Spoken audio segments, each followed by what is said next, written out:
começando Artigo 5º, um programa que leva até você temas que estão na Constituição Federal e que fazem parte do dia a dia de todos nós, cidadãos brasileiros. No programa de hoje, vamos falar sobre profissionais que se formam em um país, mas querem trabalhar em outro.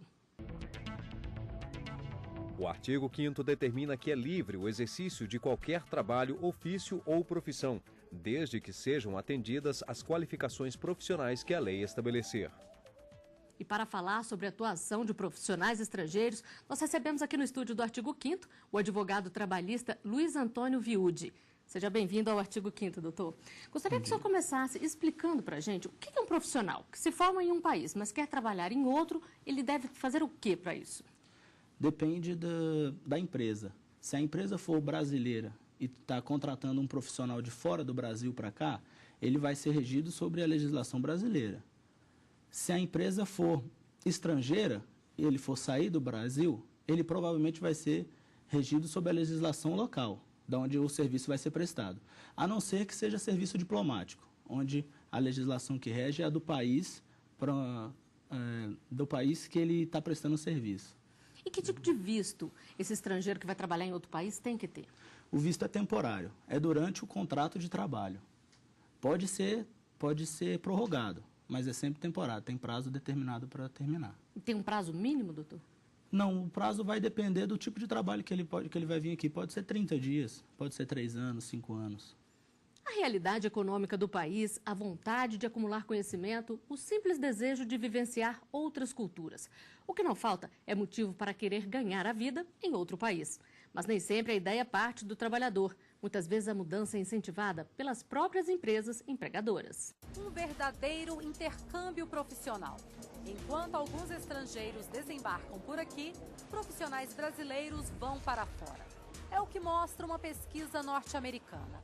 Mais de 70% das empresas em todo o mundo pretendem enviar funcionários para atuar em subsidiárias no exterior.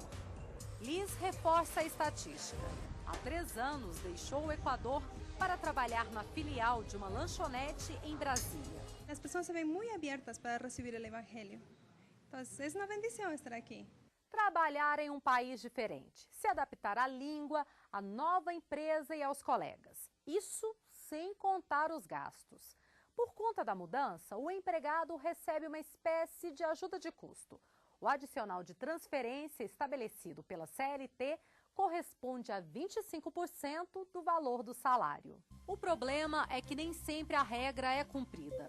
Recentemente, um empregado do Banco do Brasil, que foi transferido para o Paraguai, entrou na justiça para tentar receber o benefício. Já a instituição bancária argumenta que o correto seria aplicar a legislação do país em que o funcionário prestava serviço, ou seja, a do Paraguai.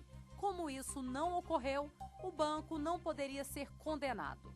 O argumento não convenceu os ministros da seção de dissídios individuais do TST.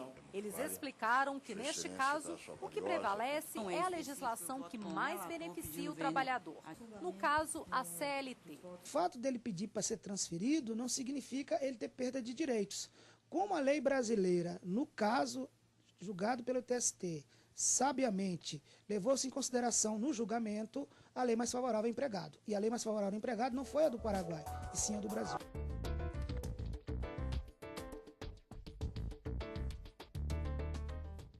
Doutor Luiz Antônio, a gente viu na reportagem o caso de um brasileiro que foi transferido para o exterior. Essa mudança ela pode ser obrigatória ou o funcionário tem que concordar, tem que querer mudar?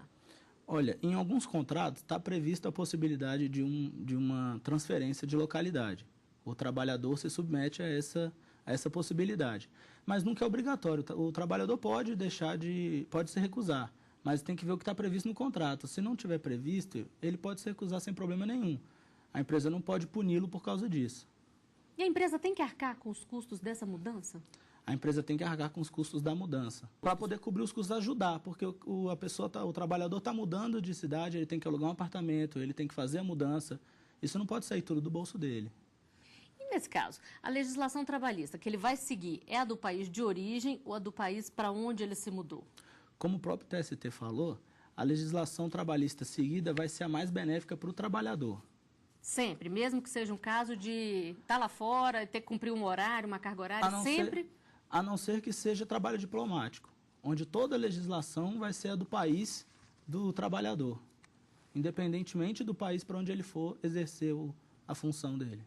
Agora, mudando um pouquinho, os estrangeiros que querem trabalhar no Brasil, basta querer, se eles não são vinculados a nenhuma empresa lá, eles podem simplesmente vir para o Brasil e pleitear essa autorização de trabalho? Como é que funciona esse trâmite? Essa autorização de trabalho, normalmente, ela é vinculada a uma empresa.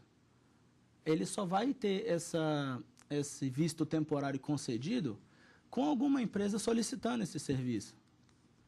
Ele não pode simplesmente tomar a decisão, quero morar no Brasil, quero trabalhar no Brasil e vir para cá e tentar um emprego aqui? Ele tem que tentar esse emprego antes de vir. Porque vindo aqui, o primeiro, quando ele vem aqui, normalmente o visto dele é temporário. Ele não vem aqui para morar.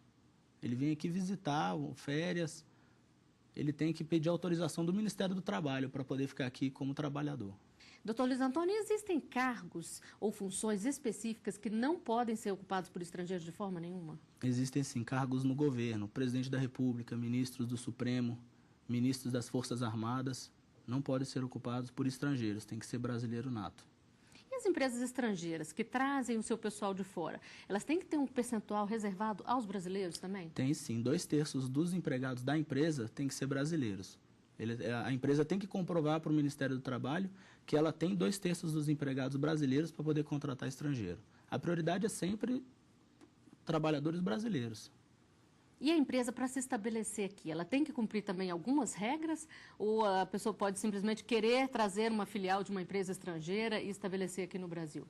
Ela tem que cumprir a legislação específica. Depende do ramo da atividade. Cada ramo tem uma legislação específica que tem que ser cumprida e comprovada perante o Ministério do Trabalho para receber autorização. E tem algum tipo de empresa que não pode ser estrangeira, que tem que ter capital exclusivamente brasileiro? A Constituição Federal estabelece empresas que mexem com a segurança nacional, empresas que exploram petróleo. Essas empresas têm que ser brasileiras, não podem ser estrangeiras. Nem ter parte do capital estrangeiro também? Nem ter parte do capital estrangeiro, por segurança nacional mesmo. Agora, o que acontece com uma pessoa que vem para o Brasil e vem a passeio, se encanta pelo país e quer ficar aqui e começa a trabalhar de forma irregular? O que pode acontecer com esta pessoa? Ela pode perder o visto dela aqui no Brasil e pode ser deportada, sim. Ela vai responder ao processo específico e provavelmente vai ser deportada do país. Isso significa que ela não pode nunca mais entrar no país ou ela pode vir novamente a passeio? Depende do julgamento do processo específico da pessoa. Cada caso é um caso? Cada caso é um caso. E o brasileiro que sai para trabalhar lá fora, que a gente vê muito essa situação também, normalmente trabalhos irregulares, trabalhos ilegais. Isso também pode acontecer? Pode ser deportado? Também pode acontecer, depende da legislação do local para onde ele foi. E ainda existe muito esse trânsito irregular, doutor? Hoje as pessoas estão mais conscientes, com mais medo e procurando mais as vias legais? Existe muito, principalmente nos países vizinhos ao nosso. Muito em São Paulo, inclusive, muitos bolivianos que trabalham de forma irregular em São Paulo. No Brasil inteiro, confecções, ainda existe bastante. Agora, esse trabalho em confecções em São Paulo, como o senhor disse, a gente vê muito casos de sendo até trabalho escravo. Esse trabalho é um trabalho ilegal. Eles não teriam como estar ali ilegal, fazendo aquele tipo de mão de obra. Completamente ilegal. É desumano, em muitos casos. Qual é o conselho que se pode dar para esse tipo de pessoa que vem em busca de um trabalho como esse? Porque aí ela fica sem nenhum direito trabalhista. Como é que funciona? Ela está à parte aqui, ela está de forma irregular. O ideal seria entrar em contato com o Ministério do Trabalho, ver a possibilidade, se a empresa pode receber, se ela cumpre os requisitos para receber um funcionário de fora, vir com toda a documentação certa, para não chegar aqui e ficar à mercê do direito. À mercê da sorte, né? Agora, doutor Luiz Antônio, mudando um pouquinho para a parte dos estudos. Muita gente faz uma faculdade fora e depois quer vir trabalhar no Brasil. Como é que funciona nesses casos? O diploma tem que ser validado? Tem que ser validado pelo MEC. É importante entrar em contato com o MEC antes mesmo de ingressar no curso, na faculdade, para ver se o MEC reconhece aquela faculdade, se o MEC vai reconhecer aquele certificado. Em alguns casos, ele tem que fazer uma prova aqui no Brasil, como no caso da medicina, tem que fazer a prova chamada Revalida, para poder ter o certificado dele reconhecido no Brasil, para poder atuar naquela área. Quer dizer que a pessoa, se ela não tivesse cuidado, então ela corre o risco de fazer um investimento num curso no exterior e chegar aqui e perder todo o tempo que gastou estudando, vamos dizer assim. Corre o risco. É melhor se prevenir antes. O MEC não reconhece qualquer tipo de instituição. O que eles levam em consideração na hora de fazer essa revalidação do diploma? Eles levam normalmente o nível do ensino. O MEC não reconhece todas as instituições. Tem instituições que o MEC não reconhece, que não atinge os padrões exigidos. Isso vale também para ensino médio ou para curso de especialização? Também tem que ser feito um reconhecimento aqui no Brasil? Também tem que ser feito reconhecimento no Brasil, pelo MEC. Qual que é o cuidado, então, para a gente encerrar esse bloco? Qual é a dica que o senhor dá para quem quer estudar fora e depois voltar para trabalhar no país? Nesse caso, o melhor a se fazer é entrar em contato com o MEC, dizer para qual instituição vai, qual curso vai fazer, ver se o MEC reconhece esse curso e quais os requisitos para esse reconhecimento. A pessoa já vai para o curso sabendo os requisitos que vai ter que cumprir. E volta para o Brasil com esses requisitos cumpridos, apresenta toda a documentação para o MEC e tem o diploma, o curso validado sem problema nenhum. E esse processo normalmente é rápido, doutor? Esse processo normalmente é rápido. Tem toda a burocracia, mas não é nada demorado. E pode ser feito pelo próprio estudante ou ele tem que ter uma ajuda de um profissional? Pode ser feito pelo próprio estudante, é administrativo. E pode ser feito em qualquer lugar do país também, não precisa ser aqui em Brasília, por exemplo? Não, qualquer lugar do país perante o MEC. Nós vamos a um rápido intervalo. O artigo 5º volta já.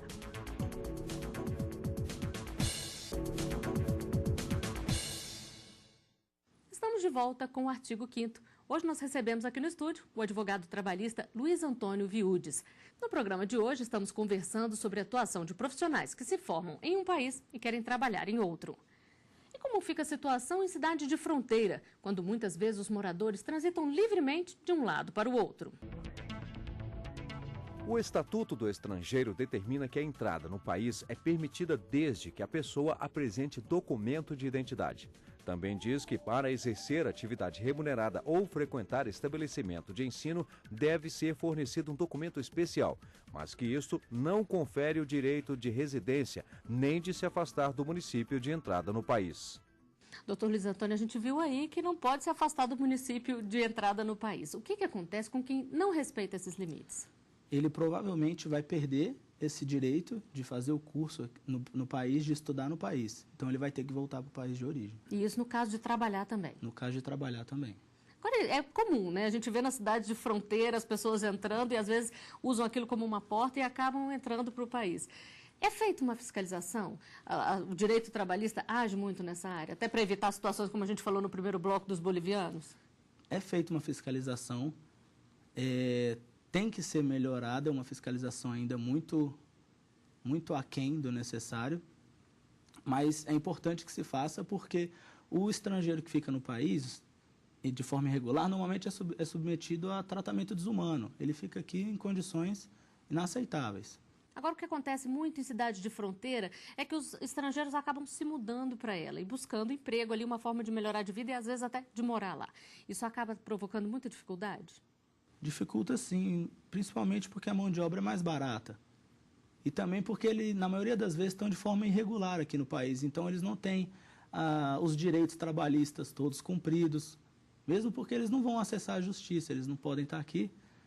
Então, dificulta sim, mas normalmente o brasileiro tem prioridade nas empresas brasileiras. O senhor falou da falta de direito deles de acessar a justiça brasileira. Quando acontece caso de trabalhadores imigrantes sendo pegos de forma ilegal, então eles não têm direito a serem julgados aqui no Brasil? Como é que funciona no lado trabalhista? Eles vão ser julgados aqui no Brasil, mas eles vão sofrer algumas consequências que eles mesmos não querem sofrer. Eles vão ter que voltar para o país de origem deles. Então, para não correr esse risco, muitas vezes eles não acessam a justiça brasileira. Eles se submetem àquele tipo de serviço e não falam nada. E quando não aguentam mais, vão embora? Vão embora. E nas ruas as pessoas falam sobre profissionais estrangeiros. A equipe do artigo 5º foi conferir as opiniões. Tudo para melhorar para a humanidade é válido. Mas é claro que isso tem que fazer um estudo, né? E ver opiniões públicas. O índice de desemprego no Brasil está muito grande. E eu não acho justo trazer profissionais de outros países para cá, sendo que aqui tem tantos profissionais. Nesse momento eu estou correndo atrás do meu serviço. Para trazer estrangeiro para tomar nossa vaga, não adianta. não tem profissional qualificado, então nós temos que o Brasil está parado, né? Não tem condição nenhuma, sem saúde, sem nada, quer dizer, eu vou esperar quanto tempo? Uma questão de mercado, não é? Se tiver havendo deficiência de profissionais brasileiros, aí eu acho que é uma questão de mercado, de política a ser avaliada. Falta estruturar e melhorar o ensino fundamental e, claro, que o ensino superior. Doutor Luiz Antônio, melhorar o ensino já ajuda bastante mesmo a ter profissionais mais qualificados e, consequentemente, ocupar mais vagas e não deixar para os estrangeiros? Já ajuda muito. Só do fato da pessoa ser mais bem instruída, diminui a possibilidade da empresa necessitar de um profissional mais especializado, de um profissional mais estudado, que não seja brasileiro. Agora, a gente viu aí que a grande preocupação das pessoas que deram entrevista na rua é com tomar o meu emprego. Isso acontece mesmo? A gente corre esse risco? Normalmente sim, porque a mão de obra, como eu disse, é mais barata. Tem se falado muito nisso em relação aos médicos estrangeiros. Nesse caso específico, não corre risco, porque a própria medida provisória, 261, salvo engano, estabelece que os médicos brasileiros têm prioridade. Só serão utilizados os médicos estrangeiros quando sobrarem vagas e faltarem médicos brasileiros dispostos a participar do programa. Então, nesse caso específico, os médicos não têm que se preocupar em relação a isso. Eles têm prioridade. Agora, falando desse programa específico, quando se quer criar um programa para atrair a mão de obra estrangeira, é preciso ter uma regulamentação especial ou o governo simplesmente pode decidir e colocar em prática? É preciso ter uma regulamentação especial, principalmente no tipo de contrato que será realizado no país. Se vai ser um contrato de prestação de serviço, se eles vão participar de algum concurso aqui, o Estado tem que reger os princípios básicos do programa. As regras têm que ficar bem estabelecidas para não ter problema. Estabelecidas para não ter problema depois. E no caso desses médicos que vêm para o programa aqui no Brasil, eles vão contribuir com a Previdência aqui, por exemplo? Eles têm que pagar os encargos todos aqui no Brasil?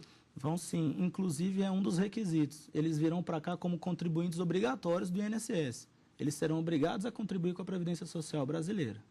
Isso mesmo que eles não fiquem para se aposentar aqui? Mesmo que eles não fiquem.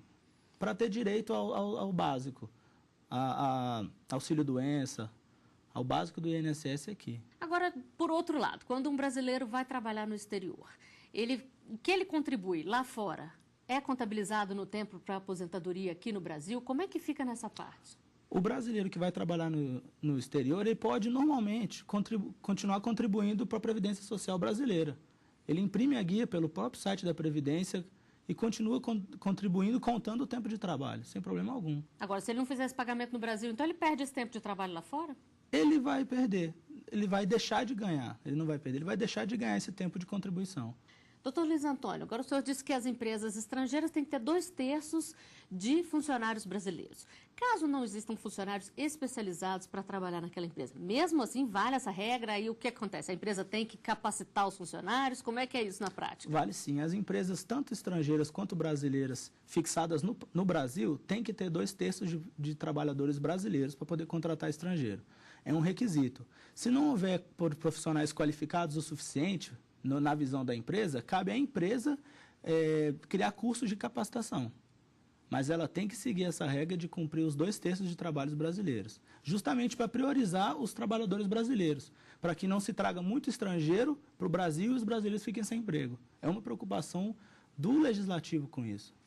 E aí a questão da legislação. A gente já falou aqui que a legislação tem que ser do país onde a pessoa está trabalhando. Mas nesse caso, se tem trabalhadores estrangeiros e tem trabalhadores brasileiros, eles vão cumprir qual legislação?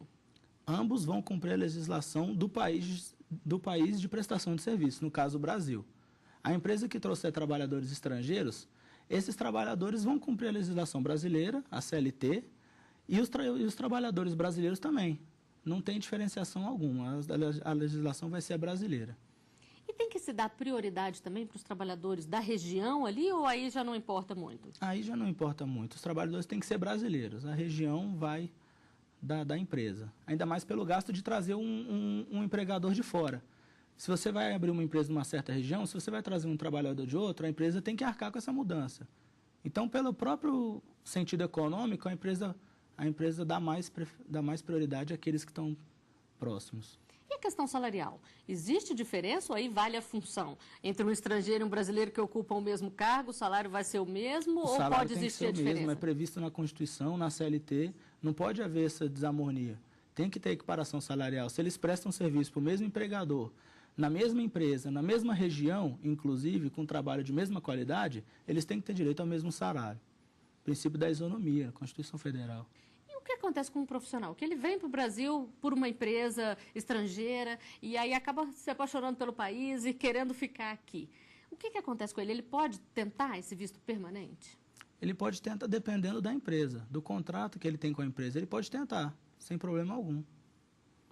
Mas não é garantido, porque vai depender do interesse da empresa que aquele profissional fique aqui. E se esse profissional, por exemplo, se casa no Brasil? Aí muda a situação? Aí muda a situação. Se a esposa dele for brasileira, muda a situação porque ele passa a ter outros direitos que o trabalhador estrangeiro no país não tem.